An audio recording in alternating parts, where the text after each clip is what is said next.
जय मसीह की मेरे प्यारे भाई और बहनों। तो आज हम वचनों के द्वारा एक बहुत ही महत्वपूर्ण विषय जिसके बारे में बहुत ही कम सुनते हैं वो है आज्ञा पालन। आज का विषय हमारा है आज्ञा पालन। परमेश्वर के नज़र में कितना महत्वपूर्ण है आज्ञा पालन। तो हम शुरुआत करते हैं पहले शमूएल की अध्याय 15 और वचन 22। देखो, याद रखो, जब शौल राजा जो इज़राइल का राजा था, पहला राजा जो प्रभु ने चुना था, जब वो उसकी आज्ञा पालन नहीं करता, क्या कहता है शमूएल आके शौल राजा को? शमूएल ने कहा, क्या यहोवा होम बलियों और मेल बलियों से उतना प्रसन्न होता है जितना कि अपनी बात के माने जाने से प्रसन्न होता है? यानी वो कह रहा है, क्या परमेश्वर होम बलि और मेल बलियों से प्रसन्न होता है जितना कि प्रभु की आज्ञा पालन करने से? सुन, मानना तो बलि चढ़ाने और कान लगाना मेढ़ों की चर्बी से उत्तम है। ओके, वो कहता है आज्ञा पालन करना जो है बलि चढ़ाने से और कान लगाना मेढ़ों की चर्बी से उत्तम है। तो ये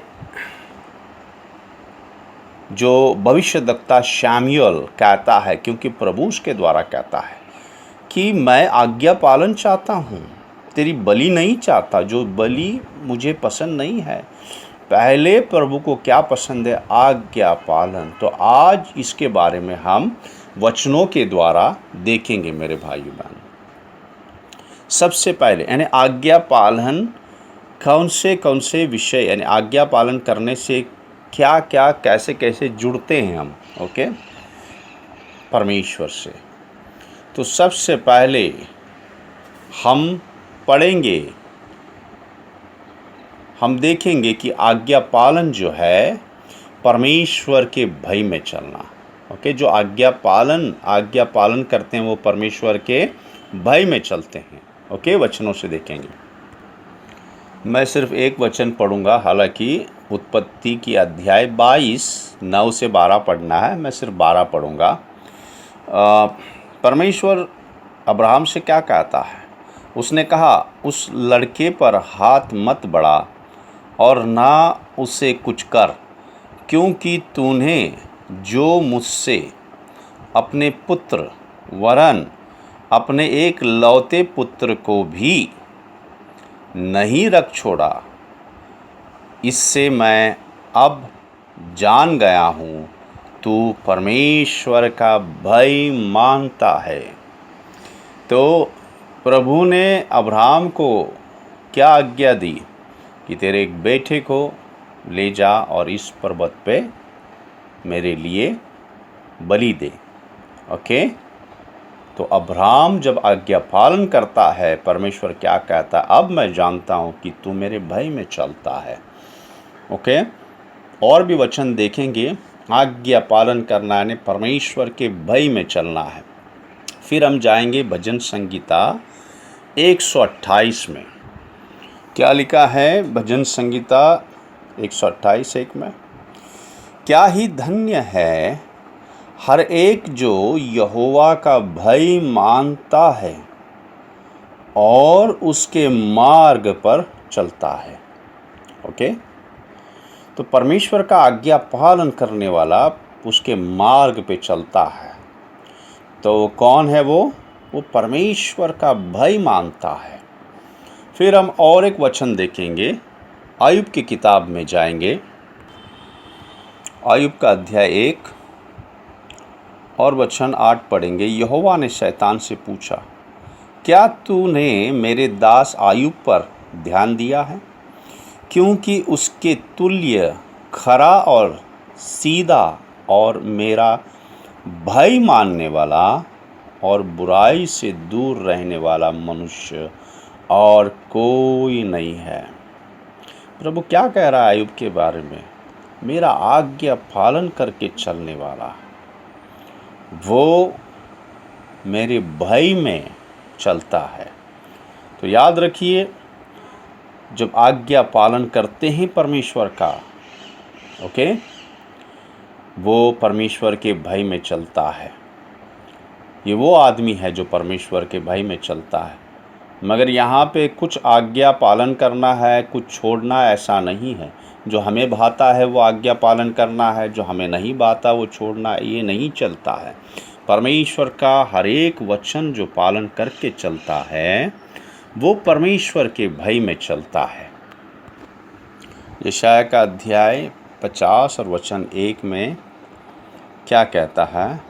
तुम में से कौन है जो यहोवा का भय मानता है, उसके दास की बातें सुनता है। याद रखो, भविष्यद्वक्ता अपने से नहीं बोलते थे, वो परमेश्वर का वचन था। तो परमेश्वर के दास भविष्यद्वक्ताओं की जो बातें जो सुनता है वो परमेश्वर के भय में चलता है। याद रखिए, बाइबल जो है पवित्र आत्मा की प्रेरणा के द्वारा उसके भविष्यद्वक्ताओं के द्वारा लिखी गई है, उसके दासों के द्वारा लिखी गई है।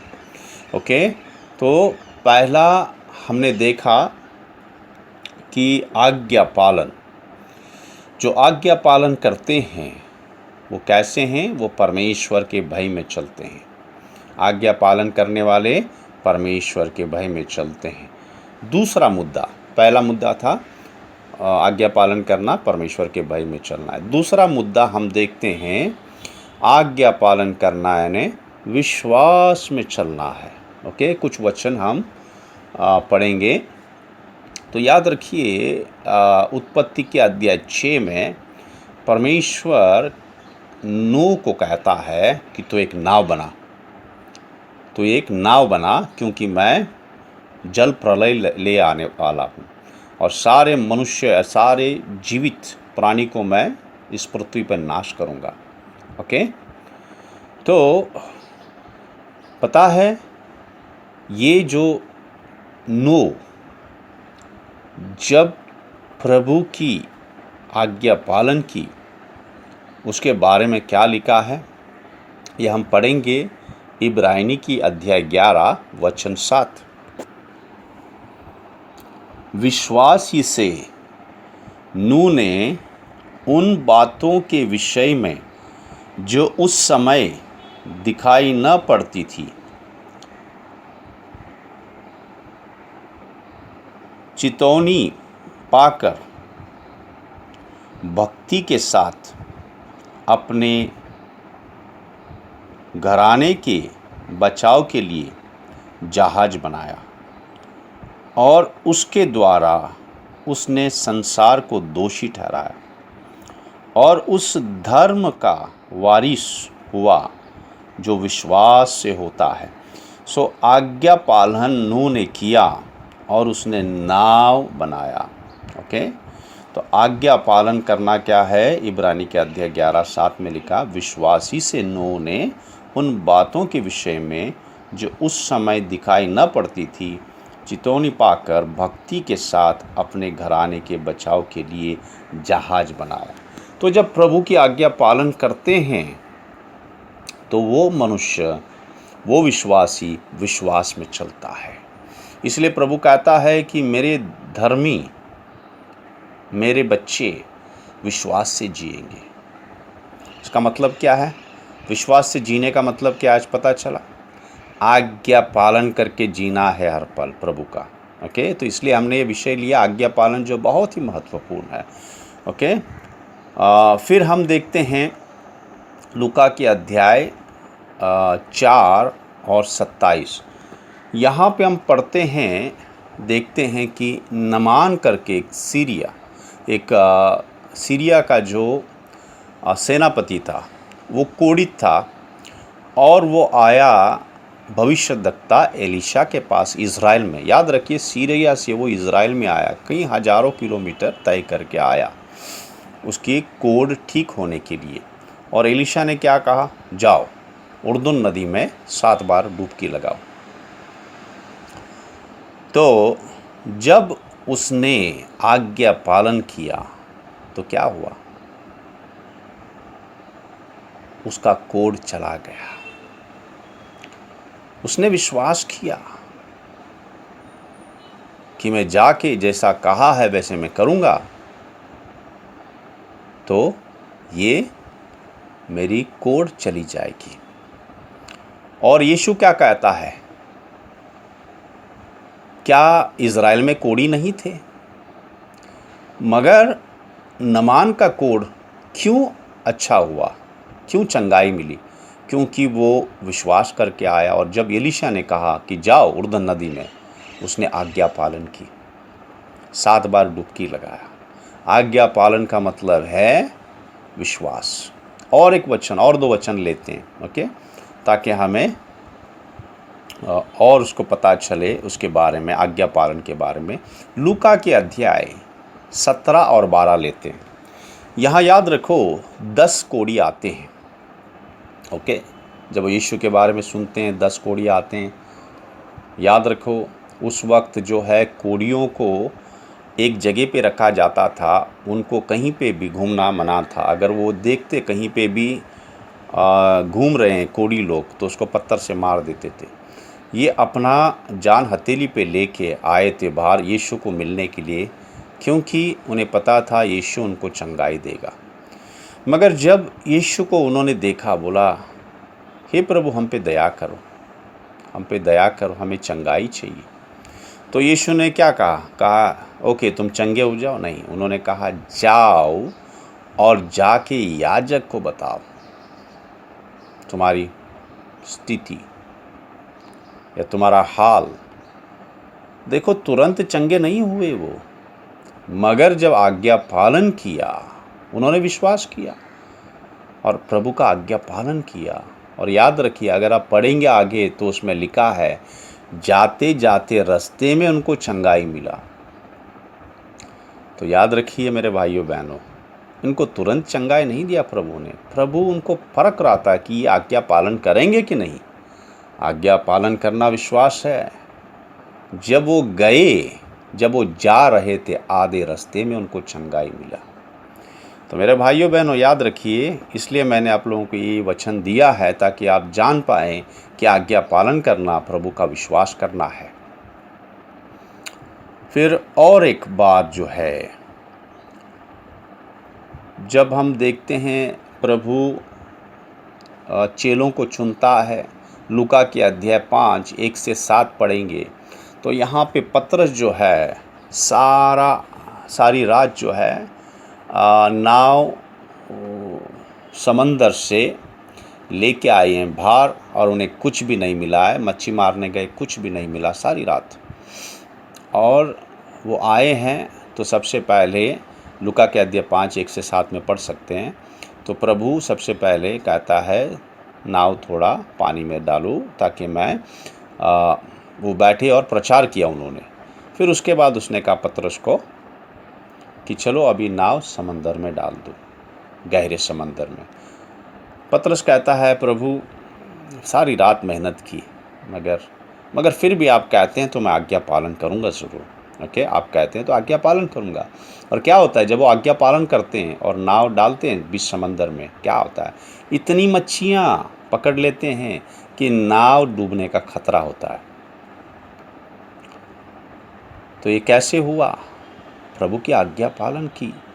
उन्होंने ज़्यादा बहस नहीं की। उन्होंने नहीं कहा कि प्रभु हम तो मछुआरे हैं, हमारी ज़िंदगी तो सारा समंदर में गुजरा हुआ है, प्रभु हम जानते हैं अभी नहीं मिला रात भर, तो अब क्या मिलेगा, कहाँ से आएगा। उन्होंने बिल्कुल कुछ एक सवाल नहीं किया। जाके उन्होंने जैसा प्रभु ने कहा ऐसा किया। ओके, तो याद रखो आज्ञा पालन करना यानी विश्वास है। ओके, नाव बनाई नूह ने विश्वास से आज्ञा पालन करके कि जो प्रभु ने कहा है प्रलय लाएगा तो लाएगा। तो याद, और दूसरा नमान जो है, जाके उर्दून में डुबकी लगाई पानी में, और फिर जो 10 कोड़ी है, प्रभु ने उनको चंगाई नहीं दी तुरंत, मगर वो गए और रास्ते में उनको क्या मिला? चंगाई मिली। किस लिए? उन्होंने आज्ञा पालन करके चले गए वो। तो इसके बाद हम आते हैं, आज्ञा पालन करना यानी प्यार करना है प्रभु से और सहभाग्यता, प्यार करना और सहभाग्यता करना है। तो सबसे पहले हम देखते हैं प्यार। आज्ञा पालन करना यानी क्या करना है? प्रभु से प्यार करना है। देखो, अगर हम कहते हैं कि हम प्रभु से प्यार करते हैं और उसका आज्ञा पालन नहीं करते, मेरे भाइयों बहनों, याद रखिए आप झूठ बोल रहे हैं। ओके, सबूत क्या है परमेश्वर से प्यार करना? उसका आज्ञा पालन करना है, तभी तो आप प्यार करते हैं। मुंह से बोलने की ज़रूरत भी नहीं है। ओके, तो हम कुछ वचन पढ़ेंगे, यूहन्ना की किताब में जाएंगे, यूहन्ना के अध्याय 14 और वचन 15, और अगर हम पढ़ेंगे, क्या लिखा है? यदि तुम मुझसे प्रेम रखते हो तो मेरी आज्ञाओं को मानेंगे। यदि तुम मुझसे प्रेम रखते हो तो मेरे आज्ञाओं का पालन करोगे या मेरी आज्ञाओं को मानोगे। उसी अध्याय 14:21 में अगर हम पढ़ेंगे, वही 14:21 में प्रभु क्या कहता है? जिसके पास मेरी आज्ञा है और वह उन्हें मानता है, वही मुझसे प्रेम रखता है, और जो मुझसे प्रेम रखता है उससे मेरा पिता प्रेम रखेगा, और मैं उससे प्रेम रखूँगा और अपने आप को उस पर प्रकट करूँगा। तो क्या लिखा है? जो मेरी आज्ञाओं को पालन करता है और उन्हें मानता है, वही मुझसे प्रेम रखता है। यानी प्रभु की इच्छा जानना ही बड़ी बात नहीं है मेरे भाइयों बहनों, उसको मानना, उसकी आज्ञा पालन करना बड़ी बात है। अगर सिर्फ इच्छा जानते हैं, वचन जानते हैं, प्रभु की आज्ञा पालन नहीं करते, सब बेकार है। ओके, और हम वचन देखते हैं आगे, यूहन्ना में ही अध्याय 15 में जाएंगे और पढ़ेंगे वचन 10। यूहन्ना के अध्याय 15 वचन 10 क्या लिखा है? यदि तुम मेरी आज्ञाओं को मानोगे तो मेरे प्रेम में बने रहोगे, जैसा कि मैंने अपने पिता की आज्ञाओं को माना है और उसके प्रेम में बना रहता हूँ। तो याद रखो, यीशु प्रभु अपने पिता के प्रेम में क्षण क्षण बना रहा। कैसे? पिता की आज्ञा पालन की। याद रखो, अभी हम दूसरा जब देखेंगे सहभाग्यता, उसमें और डिटेल में हम देखेंगे कैसे जुड़ा रहा, क्या किया। तो क्या कहता है यीशु कि अगर तुम मुझसे प्रेम करोगे, यानी मेरी आज्ञा पालन करोगे, तो मेरे प्रेम में बने रहोगे। तो यीशु से प्रेम करने का मतलब क्या है? गाना गाना है? हाँ, नहीं। उसके लिए सेवा करना है? नहीं। क्या है? सबसे पहले आज्ञा पालन करना है। हमारे जीवन में प्रभु की आज्ञा पालन होनी है। देखो, यीशु ने जब देखो, अगर अब सेवकाई की बात करते हैं, यीशु ने कोई सेवकाई नहीं की 30 साल तक, मगर जब बपतिस्मा लिया पानी का, उसका पिता ने कहा, ये मेरा बेटा है जिससे मैं बहुत ही प्रसन्न हूँ, बहुत प्रसन्न हूँ। किस लिए? यीशु ने क्या किया था? कोई चमत्कार किया था? नहीं। वो अपने पिता की क्षण जो है आज्ञा पालन करता था। इसीलिए वो कहता है यूहन्ना के अध्याय 15:10 में, जैसे कि मैंने अपने पिता की आज्ञाओं को माना है और उसके प्रेम में बना रहता हूँ। ओके, तो उसमें बने रहने का मतलब क्या है? यीशु कहता है तुम मुझ में बने रहोगे, मैं तुम में बना रहूँगा। तो क्या है इसका मतलब, क्या है? तो पहले यूहन्ना का अध्याय 2:6 देखते हैं, बने रहने का मतलब क्या है। ओके, पहले यूहन्ना का अध्याय 2:6 पढ़ेंगे। सो कोई यह कहता है कि मैं उसमें बना रहता हूँ, उसे चाहिए कि आप भी वैसे ही चलें जैसे वो चलता था। यीशु में बने रहने का मतलब क्या है? देखो, हम शारीरिक जाके यीशु में नहीं बस सकते और यीशु हमारे अंदर नहीं बसता है। ओके, क्योंकि याद रखिए, इसके बारे में थोड़ा मैं आपको बताता हूँ, क्योंकि हम सहभाग्यता क्या है इसके बारे में देखेंगे। तो सबसे पहले बने रहने का मतलब क्या है? यीशु शारीरिक हमारे अंदर नहीं आएगा, हम शारीरिक नहीं जाएंगे प्रभु के अंदर। ओके, और सबसे पहले देखो, याद रखो, पिता कहाँ पे है? पिता स्वर्ग में है। ओके, पिता कहाँ पे? स्वर्ग में। ये कौन से वचनों से पता चलता है? मत्ती का अध्याय 3 और वचन 17। जब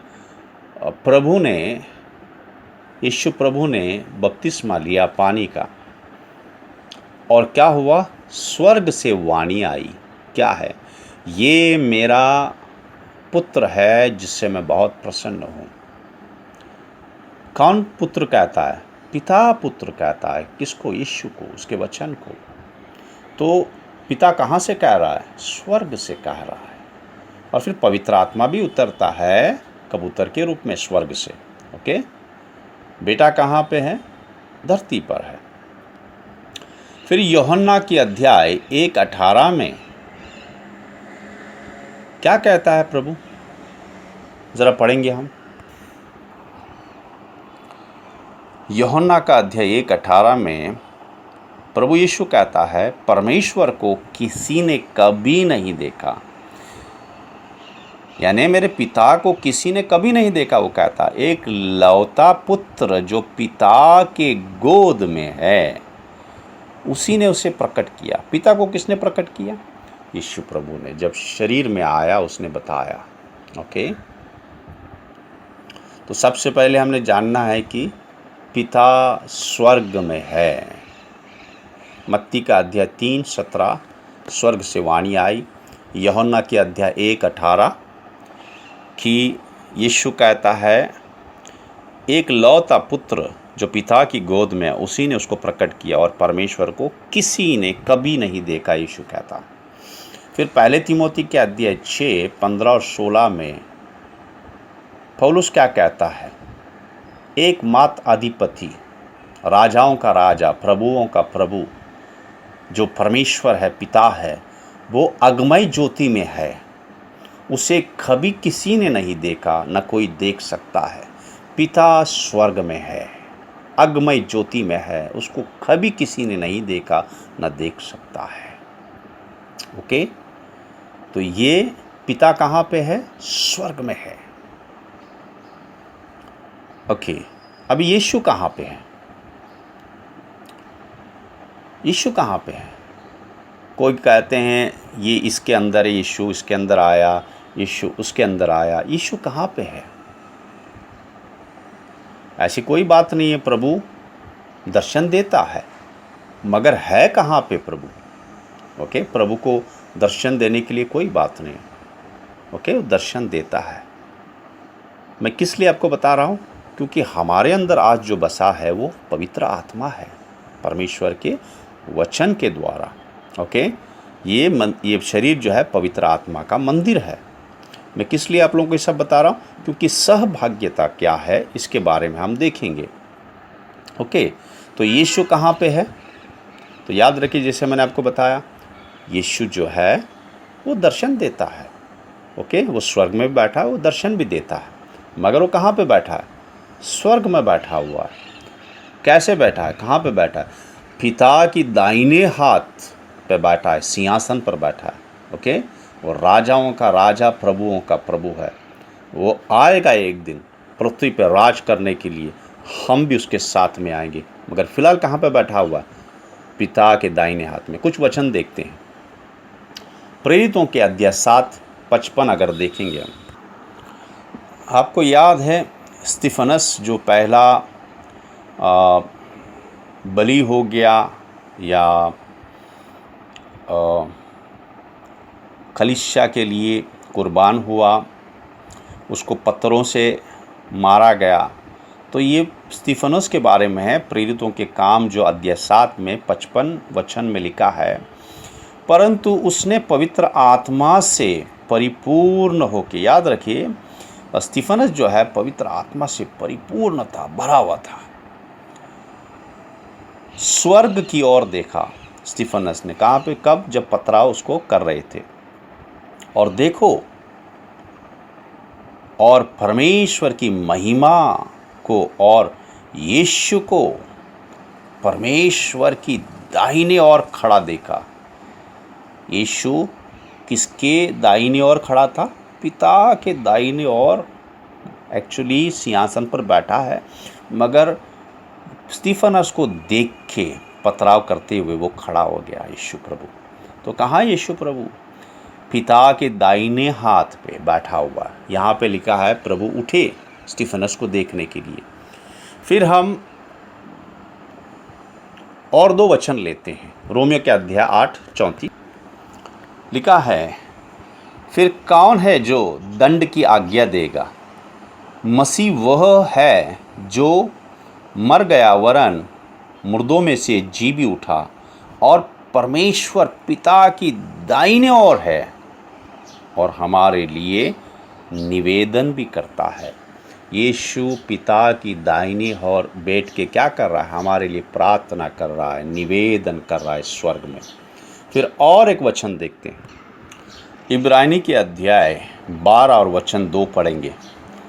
और विश्वास के कर्ता और सिद्ध करने वाले यीशु की ओर ताकते रहें, जिसने उस आनंद के लिए जो उसके आगे धरा था लज्जा की कुछ चिंता न करके क्रूस का दुख सहा और सिंहासन पर परमेश्वर पिता के दाहिने ओर जा बैठा।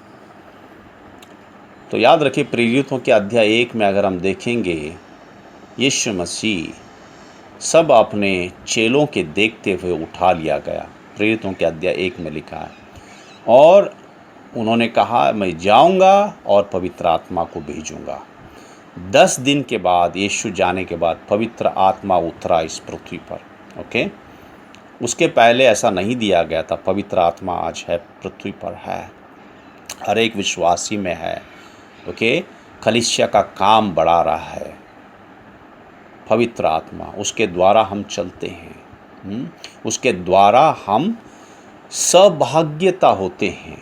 पवित्र आत्मा जोड़ता है यीशु और पिता के साथ में। ओके, तो याद रखिए यीशु मसीह स्वर्ग गए हुए चेलों के देखते हुए उस सिंहासन पर बैठा हुआ है, दाहिने हाथ में बैठा हुआ पिता का। एक दिन आएगा सबसे पहले हमें ले जाने के लिए, बादलों में उठा के ले जाने के लिए। फिर इसके बाद हम यीशु मसीह के साथ में आएंगे इस धरती पर राज्य करने के लिए 1000 साल। देखो ये धरती इतना जल्दी ख़त्म नहीं होने वाला है। ओके, ये धरती ख़त्म हो जाएगा नहीं, इस पे प्रभु और हम जो हैं, जो विश्वास में हैं प्रभु के, वो 1000 साल इस धरती पर राज करेंगे, ये धरती पर, और यही जेरूशलेम में इस्राएल के। ओके, इसके बाद में ये पृथ्वी हटा दिया जाएगा। तो अभी हमारा ये विषय नहीं है, सिर्फ आपको बताया। तो क्या है, किस लिए बताया आपको मैंने? पिता स्वर्ग में है बैठा हुआ, किसी ने देखा नहीं पिता को। यीशु मसीह उसके दाहिने ओर पे बैठा हुआ है और पवित्र आत्मा इस पृथ्वी पर उतरा है। यीशु मसीह जाने के बाद 10 दिन के बाद उसको पेंतिकोस्त का दिन कहते हैं। ओके, और याद रखिए सौभाग्यता के लिए पिता और पुत्र के साथ हमें पवित्र आत्मा से भर के चलना है, आज्ञाकारी बन के चलना है। ओके, आज्ञाकारी बन के चलना है तो पिता और पुत्र के साथ में हमारा सहभाग्यता होता है। और याद रखिए यूहन्ना के अध्याय 16, 13 और 14 में क्या लिखा है पवित्र आत्मा के बारे में। प्रभु कहता है जब वो आएगा और आपको सच्चाई के बारे में बताएगा, और वो मेरे बारे में बताएगा। किसके बारे में बताएगा? यीशु के बारे में बताएगा, और यीशु की आज्ञा पालन करने के लिए हमें सिखाएगा। तो आओ पढ़ते हैं वचन। परंतु जब अर्थात सत्य का आत्मा आएगा, जो आ गया है, हमारे अंदर है, तो तुम्हें सब सत्य का मार्ग बताएगा, क्योंकि वो अपनी ओर से न कहेगा, परंतु जो कुछ सुनेगा वही कहेगा, और आने वाले बातें तुम्हें बताएगा। याद रखो, इसी पवित्र आत्मा के द्वारा यीशु मसीह भी जुड़ा था। पवित्र आत्मा से परिपूर्ण हुआ, उसे जंगल में लेके गया, वहाँ पे उसकी परीक्षा हुई, और पूरा जो जीवन पवित्र आत्मा के द्वारा वो जुड़े रहे पिता से। पिता जो कहता था वो यीशु को पवित्र आत्मा बताता था। वैसे यहाँ पे लिखा वही है, देखो, क्योंकि पवित्र आत्मा जो हमारे अंदर है आज क्या करता है, क्योंकि वो अपनी ओर से न कहेगा, परंतु जो कुछ सुनेगा, कहाँ से? यीशु से, वही कहेगा, और आने वाले बातें तुम्हें बताएगा। ओके, तो याद रखिए आज पवित्र आत्मा प्रभु की इच्छा बताता है, यीशु की इच्छा बताता है, और क्या करता है? प्रभु की कलीसिया बांध रहा है, उसकी देह बना रहा है। पवित्र आत्मा यहाँ पे है आपकी और मेरी सहायता करने के लिए। तो कुछ हम देखते हैं सहभाग्यता के बारे में, क्योंकि क्या होता है यहाँ पे बहुत सारे कंफ्यूज हो जाते हैं। ओके, तो इसलिए हम थोड़ा इसको क्लियर करते हैं। यूहन्ना के अध्याय 14, 7 से 10, इसके लिए आपको पहले बताया कि परमेश्वर से प्रेम करना क्या है? आज्ञा पालन करना। अब इस सहभाग्यता देखते हैं। यूहन्ना के अध्याय 14 में हम जाते हैं,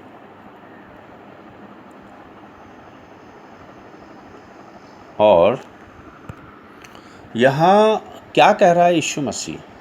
फिलिपुस को कह रहा है कि यदि तूने मुझे जाना है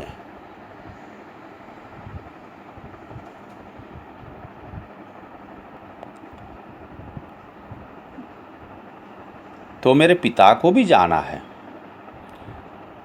ओके, यदि तूने मुझे जाना है तो मेरे पिता को भी तुमने जाना है, और उसे देख भी रहे हो।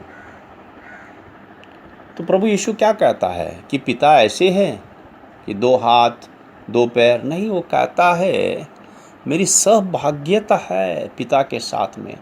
पिता का स्वभाव कैसा है वैसे मेरा भी स्वभाव है। कहता है अगर तुमने मुझे देखा है तो मेरे पिता को देखा है। तो इसका मतलब क्या हुआ? यीशु मसीह की तरह पिता क्या मनुष्य है? नहीं। तो ये देखो, हम ये आत्मिक बातें जानना बहुत ज़रूरी है। यही यूहन्ना के अध्याय 14, 7 से 10 में लिखा है। फिर फिलिपस कहता है तुम्हारा पिता किधर है बताओ? तो यीशु कहता है फिलिपस, इतने साल तुम मेरे साथ हो, तुमने नहीं जाना है? अगर तुम मुझे देखते हो तो किसको देख रहे हो? तुम मेरे पिता को देख रहे हो। ओके, तो इसका मतलब क्या है? प्रभु कहता है मेरी सहभाग्यता है पिता के साथ में, और जैसे पिता का स्वभाव है वो तुम मुझ में देखते हो। ओके, और फिर हम देखते हैं यही अध्याय 14 में 23 में क्या लिखा है। यीशु ने उसको उत्तर दिया, यदि कोई मुझसे प्रेम रखे तो वो मेरे वचन को मानेगा, और मेरा पिता उससे प्रेम रखेगा, और हम उसके पास आएंगे और उसके साथ वास करेंगे। तो इसका मतलब क्या है? दोनों यीशु मसीह और पिता आके स्वर्ग छोड़ के आके हमारे साथ रहेंगे? नहीं मेरे भाइयों बहनों, आत्मिक अर्थ समझो इसका। प्रभु क्या कह रहा है? प्रभु कह रहा है अगर तुम वचन का पालन करोगे तब तुम्हारा मेरे साथ में और मेरे पिता के साथ में सहभाग्यता है। पवित्र आत्मा के साथ में तुम जुड़े रहोगे, मेरे साथ और मेरे पिता के साथ में। ओके, इसका मतलब ये है, ये नहीं कि अगर तुम मेरा वचन पालन करोगे तो पिता और मैं दोनों आके स्वर्ग छोड़ के आके तुम्हारे अंदर बस जाऊंगा। नहीं मेरे भाई, इसका मतलब है तुम्हारा मेरे साथ, मेरे पिता के साथ सहभाग्यता होगा, पवित्र आत्मा के द्वारा तुम जुड़े रहोगे। फिर यूहन्ना के अध्याय 15 में जाएंगे और 1 से 7 में क्या दिया है। 1 से 7 में प्रभु कहता है, तुम मुझ में बने रहो और मैं तुम में, जैसे डाली यदि दाखलता में बनी न रहे तो अपने से नहीं फल सकती, वैसे ही तुम भी यदि मुझ में बने न रहोगे तो नहीं फल सकते हो। मैं दाखलता हूँ, तुम डालियाँ हो। जो मुझ में बना रहता है और मैं उसमें, इसका मतलब क्या है? मुझ में जो बना रहता है, देखो डाली का उदाहरण दिया है। डाली अगर झाड़ से अलग हो जाता है तो विरोध करता है झाड़ से, मगर जब आज्ञा पालन करता है डाली झाड़ का तो झाड़ में बना रहता है। सब भाग्यता होता है झाड़ और डाली का। फिर डाली को झाड़ से खाना मिलता है और झाड़ का जो है सब कुछ डाली को मिलता है। कब? जब बना रहता है, आज्ञा पालन करता है। जब एक डाली विरोध करेगा, आज्ञा पालन नहीं करेगा, अलग होगा तो क्या होगा? प्रभु कहता है सूख के मर जाएगा। तो यहाँ कितना सुंदर उदाहरण लिया है सहभाग्यता का, बने रहने का। जैसे हमने देखा पहले यूहन्ना के अध्याय 2:6 में क्या लिखा है, अगर हम कहते हैं कि उसके साथ बने रहते हैं तो हमने वैसे ही चलना है जैसे यीशु मसीह चला था, यानी वैसे ही उसके आज्ञा पालन करके चलना है। याद रखो पवित्र आत्मा इसमें हमारा सहायक है, क्योंकि रोमियो के अध्याय 8:29 में क्या लिखा है, जिन्होंने यानी परमेश्वर पिता ने, जिसको उसने पहले से चुना है, उसने ठहराए भी है। किस लिए ठहराया है? कि हम यीशु मसीह की तरह बने। मेरे भाइयों बहनों, सहभाग्यता के बारे में बात कर रहे हैं। बने रहने के मतलब हम जाके उसके अंदर शारीरिक बने नहीं रहते हैं। आज्ञा पालन करने के द्वारा जो पवित्र आत्मा, देखो हमारे अंदर कौन है आज? पवित्र आत्मा है। पहले कोरिन्थी के अध्याय 3:16-17, पहले कोरिन्थी के अध्याय 16, 19 और 20। ये शरीर पवित्र आत्मा का मंदिर है, उसके लहू से खरीदे गया है। अगर इस मंदिर को हम नाश करते हैं, प्रभु हमें नाश कर देगा, और उसका मंदिर तुम हो, प्रभु कहता है। पवित्र आत्मा हमारे अंदर है। ओके, यही पवित्र आत्मा हमें आज्ञा पालन करने के लिए सहायता करता है, सामर्थ्य देता है, ताकि हम जुड़े रहें। ओके, प्रभु के साथ में सहभाग्यता रहे। यही देखो पहले यूहन्ना के अध्याय 1:7 में लिखा है, क्या क्या लिखा है कि अगर हम ज्योति में चले, यानी आज्ञा पालन करके सत्य में चले, जैसे वो ज्योति में है, जैसे वो सत्य है, हमारी सहभाग्यता है। और वैसे पहले यूहन्ना के अध्याय 1 में अगर 1 से 3 पढ़ेंगे, यूहन्ना कहता है, आओ जैसे हमारी सहभाग्यता है पिता और पुत्र के साथ में, वैसे आप हमारे साथ सहभाग्यता कर सकते हैं। इसी का मतलब है मेरे भाइयों बहन। ओके, और यूहन्ना के अध्याय 17, 20 और 21 में भी यही लिखा है। देखो यहाँ पे प्रभु क्या कह रहा है, वो प्रार्थना कर रहा है। किसके लिए प्रार्थना कर रहा है? वो हमारे लिए प्रार्थना कर रहा था। पता है प्रभु क्या कहता है? अभी और भी है, कहता है कि जो आना है, और भी भेड़ हैं जो आना है, अभी नहीं आए हैं। प्रभु कहता है उनके लिए मैं प्रार्थना करता हूँ। क्या लिखा है? मैं केवल इन्हीं के लिए, यानी इन चेलों के लिए ही प्रार्थना नहीं कर रहा हूँ, परंतु उनके लिए भी जो इनके वचन के द्वारा, ये जाके वचन प्रचार करेंगे, शुभ समाचार बताएंगे, तो क्या होगा? मुझ पर विश्वास करने वाले और भी हैं जो आएंगे, कि वो सब एक हों, जैसे तू है पिता मुझ में है जैसे तू है पिता मुझ में है और मैं तुझ में हूँ, वैसे ही वे भी हम में हो। समझ रहे हो क्या कह रहा प्रभु? प्रभु कहता है जैसे पिता मेरी सहभाग्यता आपके साथ है हर पल, वैसे ही वे भी हम में हो। इसका मतलब है वो आज्ञा पालन करके हमारे साथ सहभाग्यता में चल सकते हैं हर पल। इसीलिए कि जगत प्रतीत करे कि तू ही ने मुझे भेजा है। तो हम भी आज कैसे, जैसे यीशु पिता के साथ में सहभाग्यता था, वैसे हमारी भी सहभाग्यता आज पिता और यीशु के साथ में, कैसे? वही पवित्र आत्मा के साथ में जुड़े हुए हैं, आज्ञा पालन करके, प्रभु के भय में चल के। इसीलिए देखो गलती के अध्याय 2:20 में क्या लिखा है? पौलुस क्या कहता है? मैं क्रूस पे चढ़ाया गया। क्या पौलुस शारीरिक क्रूस पे चढ़ाया गया था? नहीं। वो क्या कह रहा है? मैं अपनी इच्छा को मारा हूँ क्रूस पे। इसलिए वो कहता है अब हर एक पवित्र आत्मा के द्वारा मैं यीशु की आज्ञा पालन करता हूँ। वो कहता पौलुस मर गया। जो पौलुस अपनी इच्छा रखने वाला, जो कलीसिया को मारने वाला, वो मर गया। आप किसकी इच्छा के अनुसार चलता है? हर पल यीशु की इच्छा के अनुसार चलता है। हर एक पल यीशु की इच्छा करने के लिए वो जीवित है। किसके द्वारा? पवित्र आत्मा के द्वारा जुड़ा हुआ है यीशु के साथ। इसलिए वो कहता अब मैं जीवित नहीं रहा। कहता है अभी पौलुस अपनी इच्छा नहीं करता है, पौलुस अपनी इच्छा करने वाला मर गया। अभी वो पौलुस यीशु की इच्छा करने वाला, कौन किसकी इच्छा करने के लिए जी रहा है? पौलुस यीशु की इच्छा करने के लिए। इसलिए वो कहता है मैं क्रूस पे चढ़ाया गया हूँ, यानी मेरी इच्छा सब मार दी गई है। अब मैं जीवित नहीं रहा, मेरी इच्छा करने के लिए आत्मिक जीवन में यीशु मसीह की इच्छा करने के लिए जीवित हूँ। इसी का मतलब है। ओके, तो जब हम अपनी इच्छा मार के क्रूस पे चलते हैं, उतना ही प्रभु की इच्छा हमारे अंदर हम पालन करते करते करते करते यीशु मसीह की तरह बनते हैं। यही रोमियो का अध्याय 8:29 में लिखा है।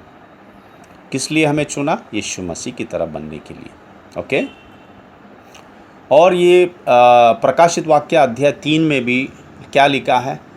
ये कलीसिया के लिए संदेश जो प्रभु दिया है।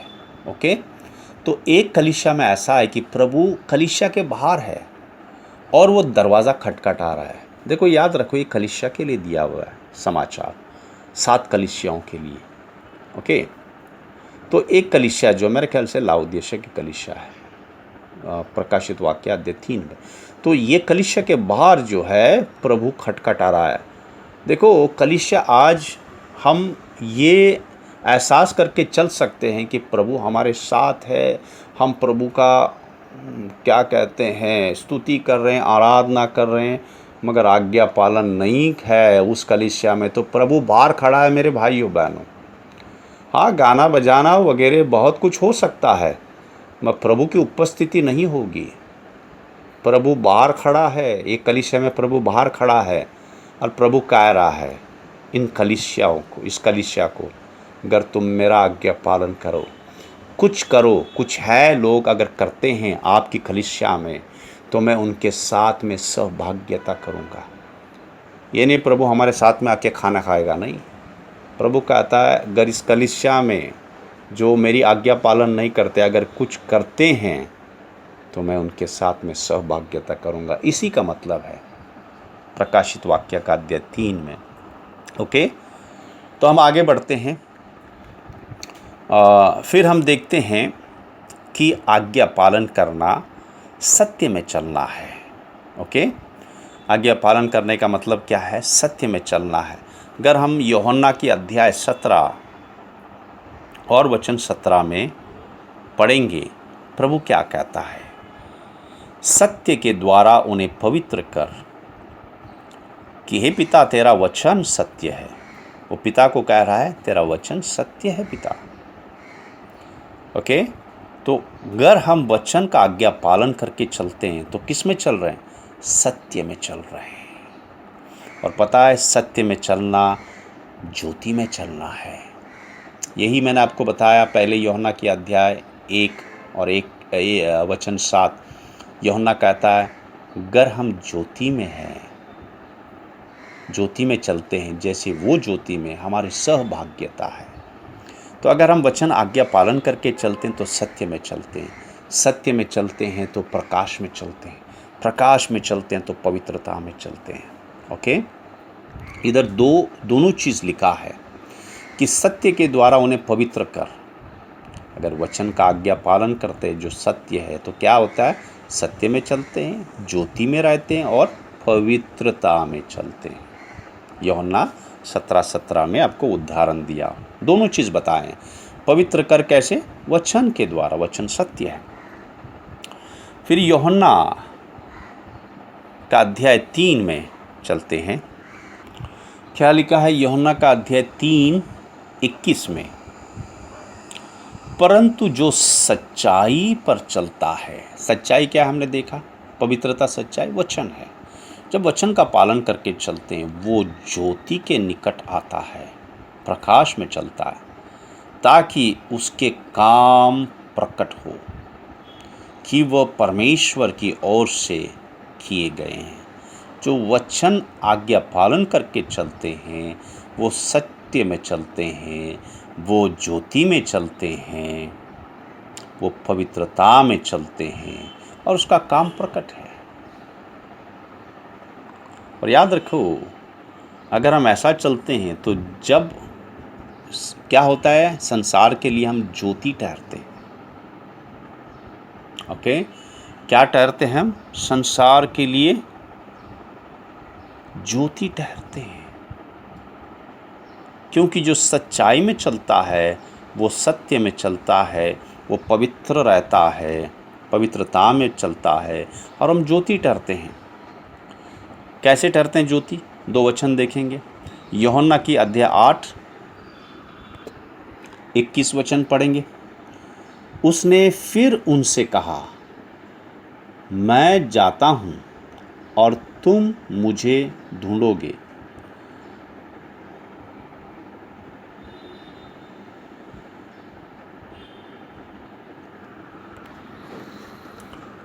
माफ़ी चाहता हूँ, यूहन्ना के अध्याय 8:12 है। ओके, 21 में, तब यीशु ने फिर लोगों से कहा, जगत की ज्योति मैं हूँ, जो मेरे पीछे हो लेगा वह अंधकार में न चलेगा परंतु जीवन की ज्योति पाएगा। यीशु क्या कहता है, मैं वचन हूँ, मैं सत्य हूँ, मेरी आज्ञा पालन करोगे। ओके, अभी यीशु के पीछे चलना जो है, इसके बाद हम आते हैं दूसरे मुद्दे पर। मैं प्रभु क्या कह रहा है, जो मेरे पीछे चलेगा यानी मेरी आज्ञा पालन करेगा वो ज्योति में चलेगा। ओके, और वो कहता है कि मैं ज्योति हूँ, जो आज्ञा पालन करेगा वो ज्योति में चलेगा, वो अंधकार में नहीं चलेगा, वो कभी ठोकर नहीं खाएगा। और जो ऐसे चलेगा फिर वो ज्योति बनेगा। इसलिए यूहन्ना की अध्याय 8:12 में प्रभु कहता है जगत की ज्योति मैं हूँ। मगर मत्ती के अध्याय 5:14 में क्या लिखा है, वो कहता है अब जगत की ज्योति तुम हो। कौन, हम हैं विश्वासी। हमारे से पता चलना है संसार को कि सत्य क्या है, ज्योति क्या है, पवित्रता क्या है। ज्योति का मतलब उनका हर एक काम जो अंधकार के हैं क्या होना है, प्रकट होना है। कब होगा ये, जब हम सत्य में चलेंगे, प्रभु का आज्ञा पालन करके चलेंगे, तभी तो उनको पता चलेगा कि सत्य क्या है, पवित्रता क्या है, प्रकाश क्या है। फिर हम जाते हैं दूसरे मुद्दे पे। तो याद रखो अब तक हमने क्या क्या देखा, आज्ञा पालन करना, परमेश्वर के भय में चलना है, आज्ञा पालन करना, विश्वास में चलना है, आज्ञा पालन करना, परमेश्वर से प्रेम करना है, आज्ञा पालन करने से पवित्र आत्मा के द्वारा पिता और पुत्र के साथ सहभाग्यता करना है, सहभाग्यता में रहना है हर पल। और आज्ञा पालन के द्वारा हम सत्य में चलते हैं, ज्योति में चलते हैं, पवित्रता में चलते हैं। अब आगे बढ़ते हैं दूसरे मुद्दे पर। आज्ञा पालन करना यानी अपना क्रूस उठाना है। मत्ती का अध्याय 16-24 में क्या लिखा है? प्रभु कहता है, अगर कोई मेरे पीछे आना चाहता है, देखो प्रभु के पीछे ही चलना है। ओके, जैसे इब्रानी के अध्याय 12:1 में लिखा है, ये जीवन की दौड़ जो है, 1-2 में लिखा है, ये जीवन की दौड़ जो है वो किसको देख के दौड़ना है? क्या यीशु मसीह कोई फ़ोटो है, उसको फ़ोटो को देख के हमने दौड़ना? नहीं, यीशु मसीह आगे चले गए हैं, उसी मार्ग में हमने दौड़ के जाना है प्रभु के पीछे। ओके, और ये मार्ग आसान नहीं है, कठिन है, मगर सबसे पहले क्या दिया है? प्रभु कहता है अगर मेरे पीछे चलना है तो सबसे पहले अपने आप को इनकार करना है। पता आज मसीह लोगों को सबसे बड़ा क्या बोलते हैं, रुकावट क्या है?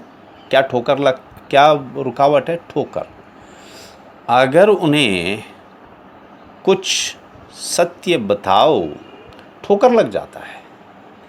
जैसे छोटे बच्चे हैं, मम्मी डांटती है तो क्या होता है, मुंह फुला के बैठ जाते हैं एक जगह पे। ऐसे बहुत सारे विश्वासी हैं, बहुत सारे, 95%, 90% उनको वचन से ठोकर लगता है। वो वचन लेके अपने आप को बदलने की कोशिश नहीं करते, वो वचन को लेके ठोकर लगा के क्या करते हैं? वचन से दूर भागते हैं, यीशु से दूर भागते हैं, और ये जानते भी नहीं हैं। वचन किस लिए है? आत्मा की रोटी है। वचन अगर हम पालन करेंगे तो मन फिराएंगे संसार से, अपने आप से। देखो क्यों ठोकर लगते हैं पता है कितने जनों को? क्योंकि वो क्रूस पे नहीं चढ़ाए गए। उनकी इच्छा जो है अभी भी जीवित है।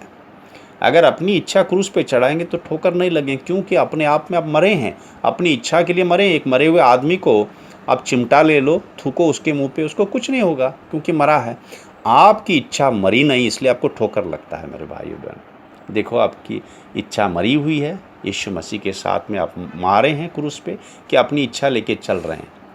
क्रूस का मतलब है अपने आप को इनकार करना, क्रूस उठाना, अपनी इच्छा को मारना। क्रूस का मतलब अपनी इच्छा को मारना और यीशु मसीह के पीछे चलना, इसका मतलब है क्रूस उठाना। जब तक आप और मैं नहीं करेंगे, वो ठोकर लगता रहेगा, अहंकार आता रहेगा, घमंड होते रहेंगे और दूसरों का विरोध करते रहेंगे। किस लिए? हमें ठोकर लगा है इसलिए, और बदला लेते रहेंगे। ये सब क्या काम है? ये सब अंधकार का काम है। ये कौन खेलता है मन से? शैतान खेलता है। किस लिए? क्योंकि सबसे पहले हम अपनी इच्छा को नहीं मारे हैं। ओके, तो यहाँ पे आज्ञा पालन करना, अपनी क्रूस उठा के चलना, यानी अपनी इच्छा को मारना है। प्रभु की इच्छा कब कर सकते हैं? जब अपनी इच्छा मारते हैं। अगर अपनी इच्छा आप लेके चलेंगे तो प्रभु की इच्छा कर सकते हैं? 100% नहीं कर सकते आप। इसके लिए सबसे पहले अपनी इच्छा को मारना है और आगे जाना है। यही पौलुस कहता है कि मैं क्रूस पे चढ़ाया गया। क्या क्रूस पे चढ़ाया? अपनी इच्छा को मारा हूँ।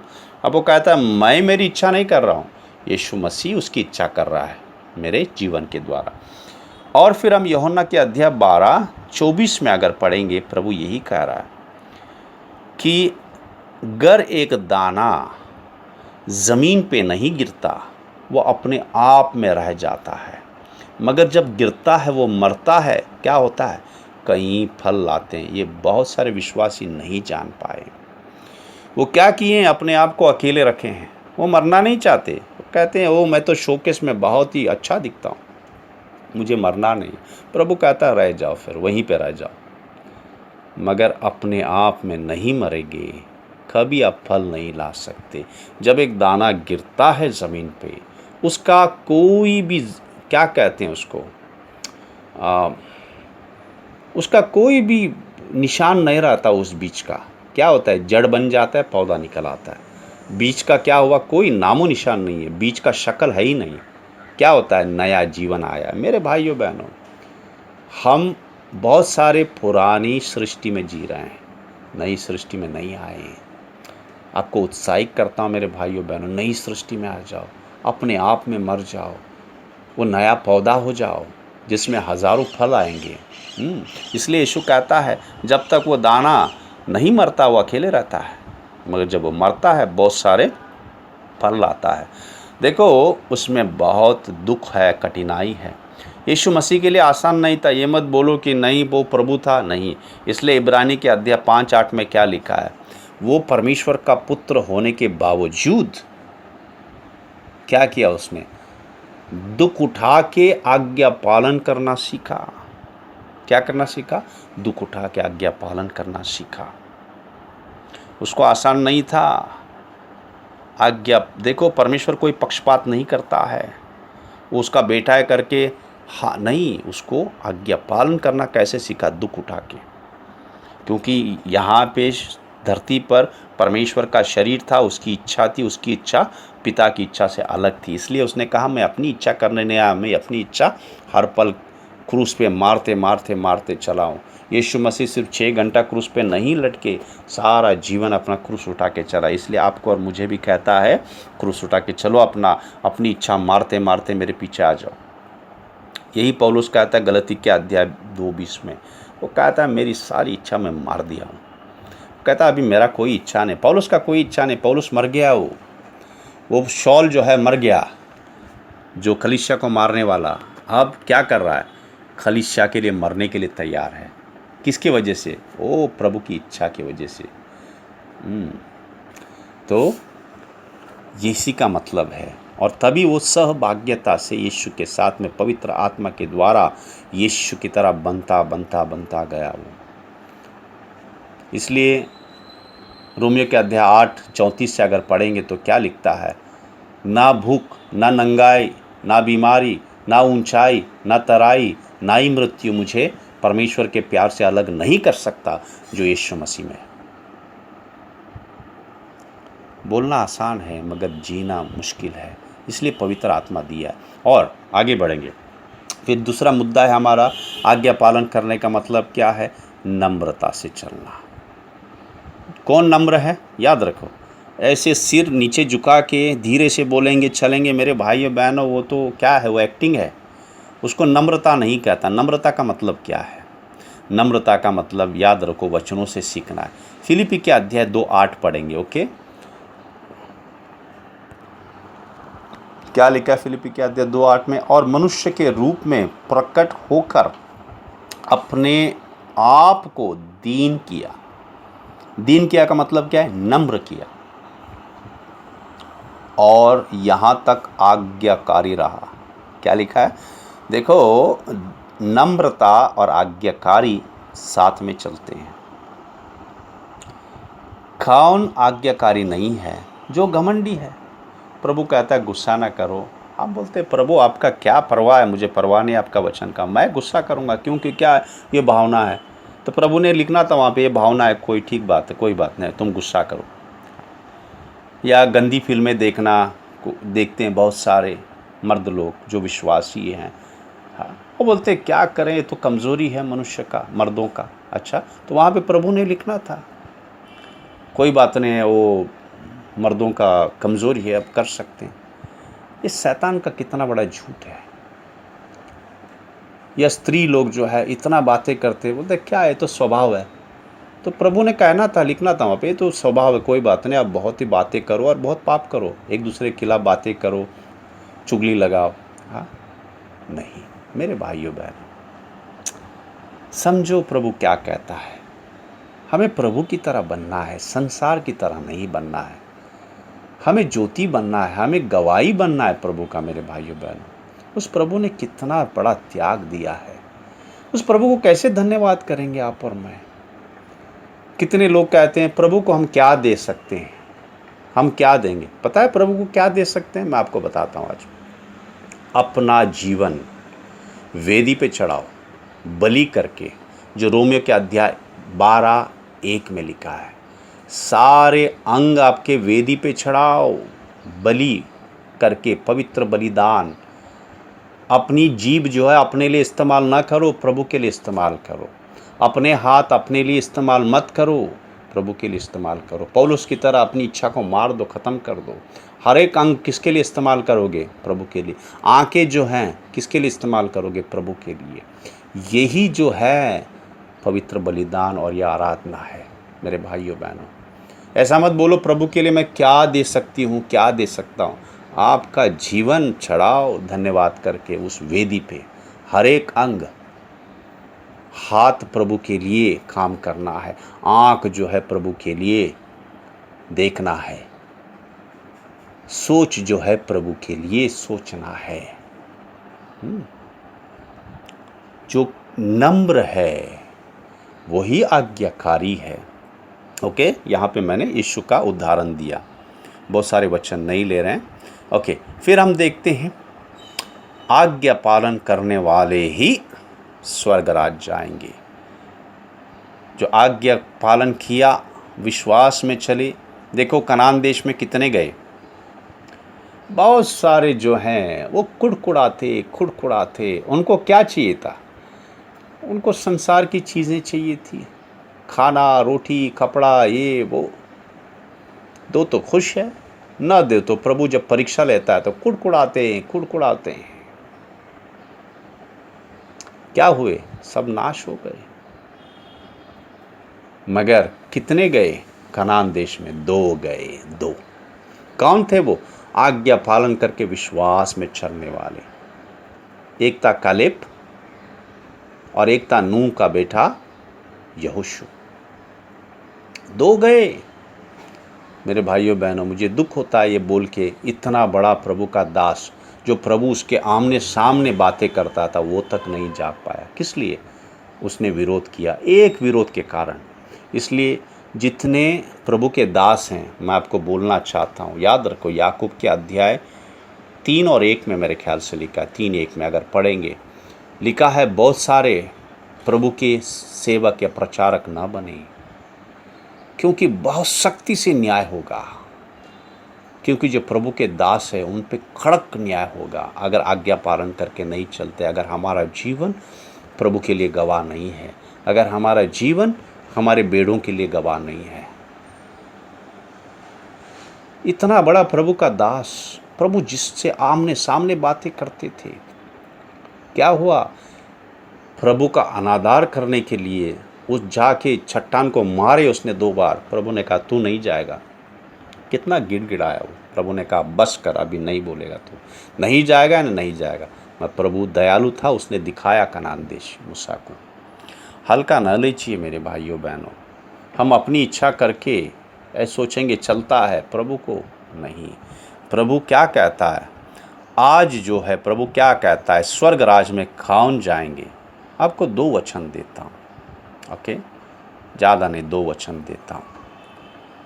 देखो आज भी वही रास्ता है, कठिन है। मत्ती का अध्याय 7:14 पढ़ेंगे, क्या लिखा है?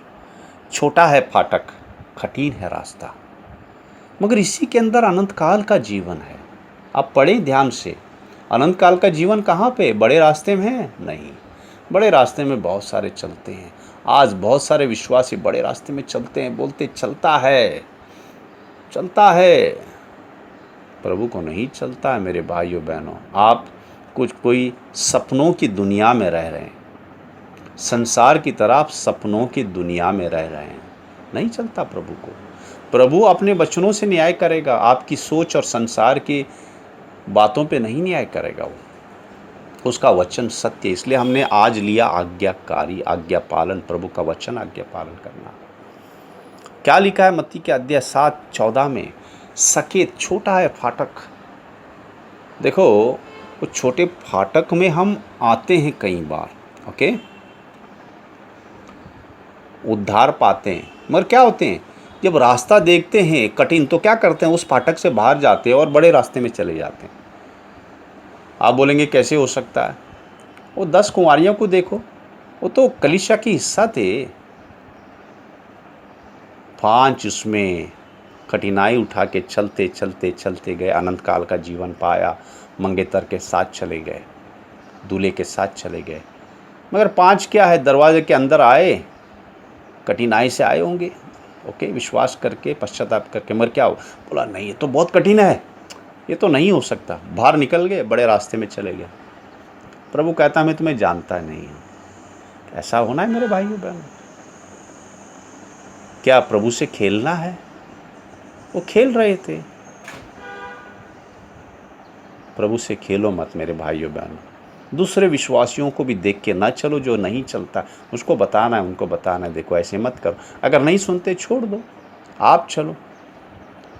क्योंकि आप देखो, एक बहन ने, विश्वासी बहन ने मुझे बोला, देखो पास्टर वो भी करती है, ये भी करती है, ऐसा देखो वो भी करती है। मैंने बोला उसको, उस बहन को, बहन उनको नरक में जाना है, आपको जाना है क्या? अगर आपको जाना है ठीक है, आप उनके पीछे चलो फिर। तो आज आपने सोचना है आपको क्या करना है। प्रभु किसी को ज़बरदस्ती नहीं करता, वो बैठा है स्वर्ग में। अगर स्वर्ग में जाना है आपकी इच्छा है, नरक में जाना भी आपकी इच्छा है। तो याद रखिए, मत्ती के अध्याय 7:14 में देखें, कठिन रास्ता है मगर उसी के अंदर जो है अनंत काल का जीवन है। और दूसरा वचन 7:21 में अगर पढ़ेंगे, प्रभु क्या कहता है, हर एक प्रभु प्रभु कहने वाला, यानी यीशु यीशु कहने वाला स्वर्ग राज नहीं जाएगा। कौन कहता है यीशु यीशु? विश्वासी। मगर हर एक यीशु यीशु कहने वाला स्वर्ग राज नहीं जाएगा। यीशु स्वयं कह रहा है मत्ती के अध्याय 7:21 में। कौन जाएगा? वो कहता है जो मेरी आज्ञा पालन करेगा, वचनों का आज्ञा पालन करेगा, वही जाएगा। जो पिता की इच्छा करेगा वही जाएगा। पिता की इच्छा क्या? वचन है, आज्ञा पालन है वचनों का। ओके, तो याद रखिए, स्वर्ग राज कौन जाएंगे? जो आज्ञा पालन करेंगे। और रास्ता कैसा है? कठिन है, उसी के अंदर अनंत काल का जीवन है। और वही बुद्धिमान है। याद रखो, मत्ती के अध्याय 7:24 और मत्ती के अध्याय 25 में लिखा है, आज्ञा पालन करने वाले बुद्धिमान हैं। वो चट्टान में घर बनाते हैं, उनका टूटता नहीं है, और वो उनकी कुप्पी में तेल रहता है। वचन पर पालन करने वाले वो ही दूल्हा के साथ में जाएंगे। तो मेरे भाइयों बहनों, प्रभु का देह पवित्र है, इससे खेलो नहीं।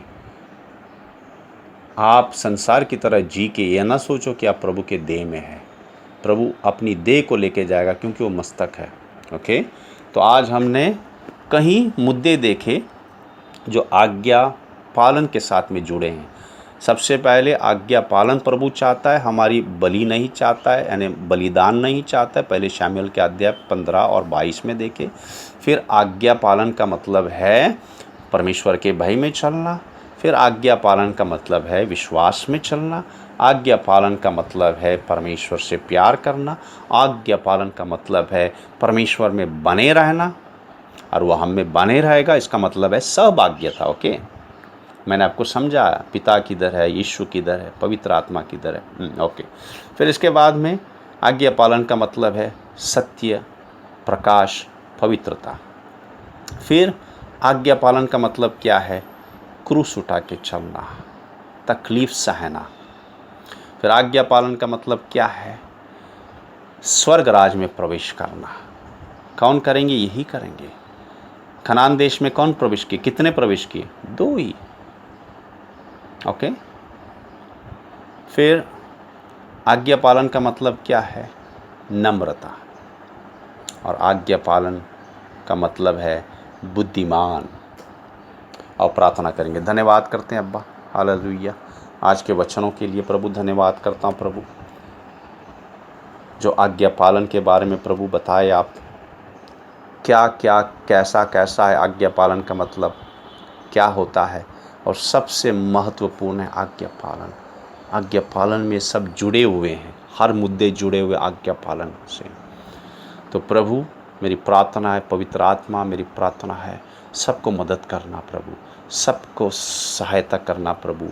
आज के जो वक्त में हम जी रहे हैं, बहुत मुश्किल है विश्वासी बन के जीने के लिए, क्योंकि संसार में रह रहे हैं और संसार अंधकार से भरा हुआ है और अंधकार में बढ़ रहा है। इतना अंधकार है प्रभु, हमें ज्योति बन के रहने के लिए मदद करना। ये ज्योति कभी बुझे ना प्रभु। पवित्र आत्मा मदद करना, मदद करना। पवित्र आत्मा से भरपूर होना है प्रभु यीशु। हम सबको पवित्र आत्मा का अभिषेक देना, भरपूरी देना प्रभु, और आपका आज्ञा पालन करके चलने के लिए मदद करना। धन्यवाद करते हैं, सारा आदर महिमा आपको देते हैं प्रभु। हाँ पिता, यीशु मसीह के पवित्र नाम में प्रार्थना करते हैं, आमीन।